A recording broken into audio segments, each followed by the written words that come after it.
Alrighty, it's time for the Sunday Sports Q&A, and as I said, this is probably pretty much going to be devoted strictly to fantasy football lineup and trade and waiver wire free agent questions. You're making it pertinent for those of you that need help. If you sent me some sports questions in the past couple of days not pertaining to fantasy football, those will be included on the Tuesday Q&A. Just so you know, I didn't forget about them. I just wanted to keep this one fantasy football only. Again, remember every Sunday the Q&A is going to be fantasy football related solely. If you want your questions answered for the Sunday edition, you're better off probably tweeting them to me Friday and Saturday because I'll be recording it sometime Saturday evening or night, just like I am this one, and then uploading it the next day. Alrighty, so let's go. EM Al Demise, please ask, which three wide receivers should I start? Megatron, Demirus Thomas, Mike Wallace, Antonio Brown, Cordero Patterson, or Percy Harvin? Well, one is automatically going to be Megatron. And I'm really curious. You must be in a 6-team league or something to have been able to get Megatron and Demirus Thomas. You have to be. Or an 8-team league, maybe. But I'd have to anticipate, unless you had a bunch of people take quarterbacks early, which happens because people are stupid. But Megatron's a must start every single week. Again, you took that guy high for a reason. Even though you might have some fear about Thomas against the Seahawks, again, you took Thomas high for a reason. When in doubt, you got to stick with that. In terms of the third one out of the names that you mentioned, I might have to go with Percy Harvin against the Broncos. I'm just not sure they can handle him very well. They most certainly did it at times in Super Bowl 48. So he could be a real factor, a real difference maker. He could have a very nice day in a plethora of ways. So I'd go Megatron, Demirus Thomas, and Percy Harvin. Is that necessarily the greatest analysis to arrive at that? No, but I'm using some common sense here. Guys like Megatron and Demirus Thomas are the stars, and then Percy Harvin, the matchup is nice, so you got to go there. Nart Sugar 25. Frank Gore or Donald Brown to start this week? Yeesh.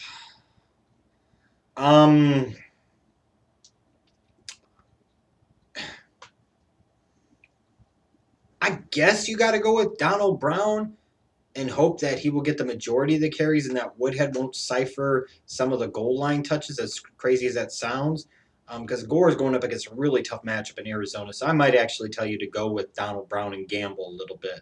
Shabla Goosh. Wondering if I should start Asiata or McKinnon for my running back 2 spot. Peterson's out. Ellington takes running back 1. And it's PPR also. For this week, you probably need to stick with Asiata, although McKinnon might be the better option going forward, at least until we know more about AP. Are there no other options out there for you? No other running backs at all? In terms of Asiata, he looks like to be the primary ball carrier, and he will get some opportunities as a pass catcher. So I think you got to roll with him at this point. Better be safe than sorry. Mark Whalen, 67. Who do you start as a flex option, Marcus Colston or Lamar Miller? If I recall correctly, week 2, Colston didn't do a damn thing, and Lamar Miller is going to be the primary ball carrier this week. I might have to lean towards Lamar Miller.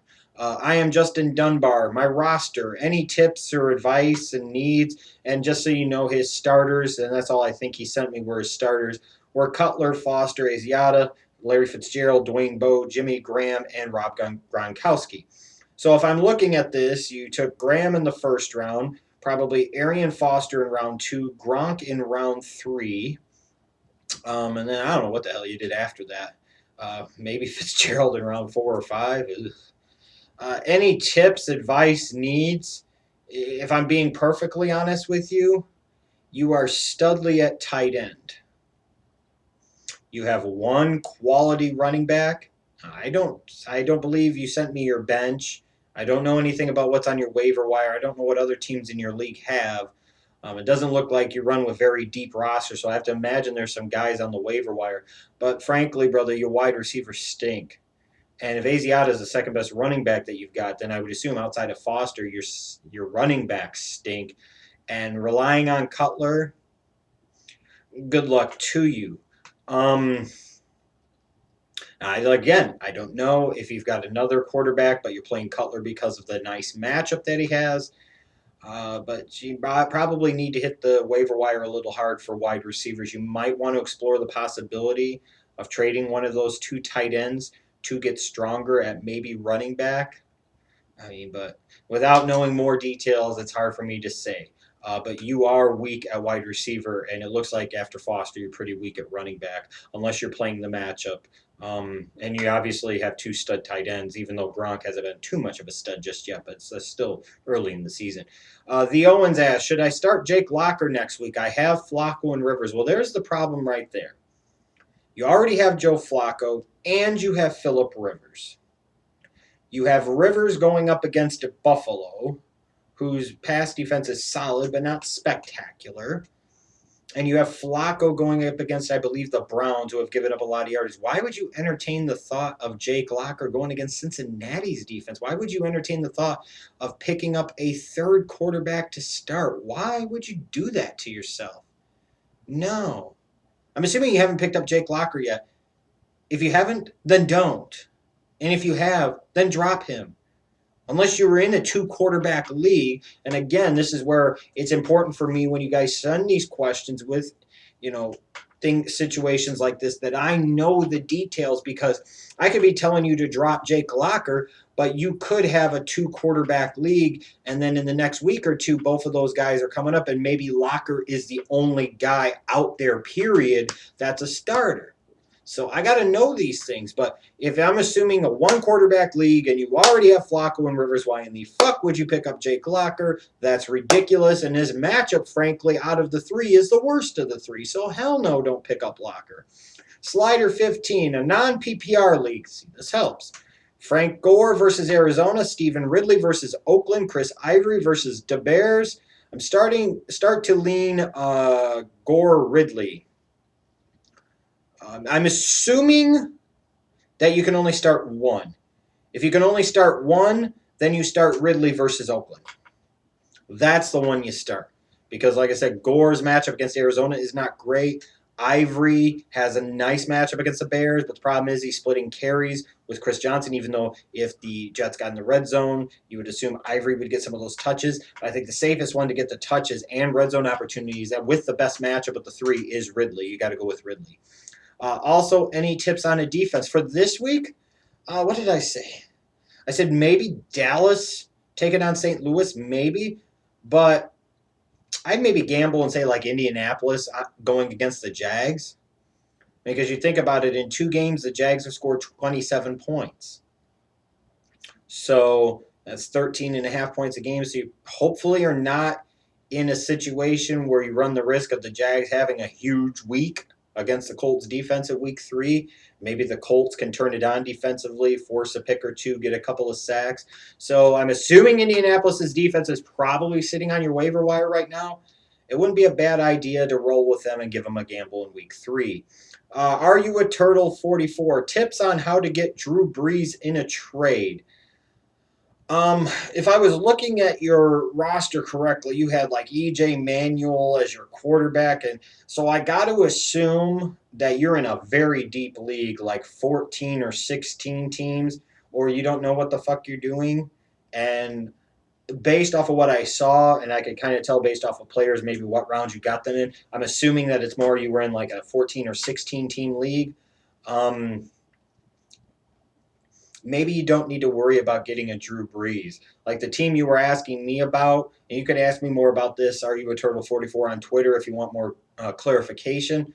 But you were looking for Drew Brees, and I'm just being honest with you. I think you had Arian Foster as a running back. Does it really make much sense to go after Drew Brees and knowing that you would definitely have to give up Arian Foster and then more, and that's not even guaranteeing that you have a package of players that people really want.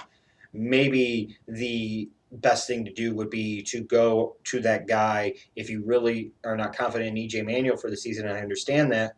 Go after Joe Flacco, who is his quarterback on the bench. Maybe look at your waiver wire, see if there are a couple of quarterbacks on there, maybe that you feel could be better than an EJ Manuel. Maybe you could find somebody like an Andy Dalton where somebody else already has like a Manning, a Brady, a Brees, a Rodgers, a Luck, or a Wilson, and they had Dalton like as their backup, and maybe you could get them to part with them without it being a huge freaking deal.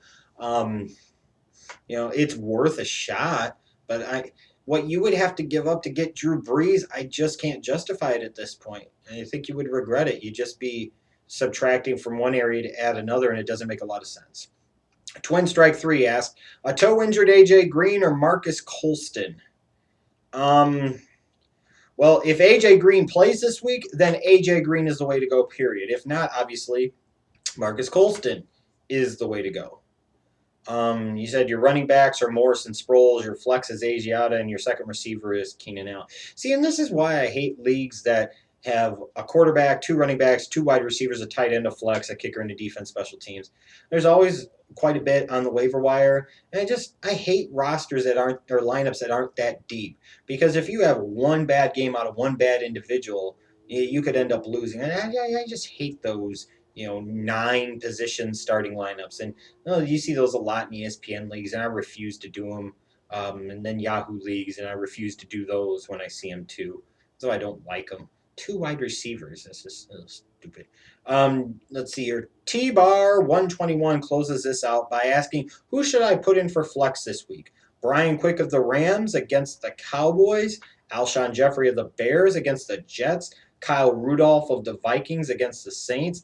Alan Hearns of the Jags against the Colts, or Matt Asiata of the Vikings again against New Orleans.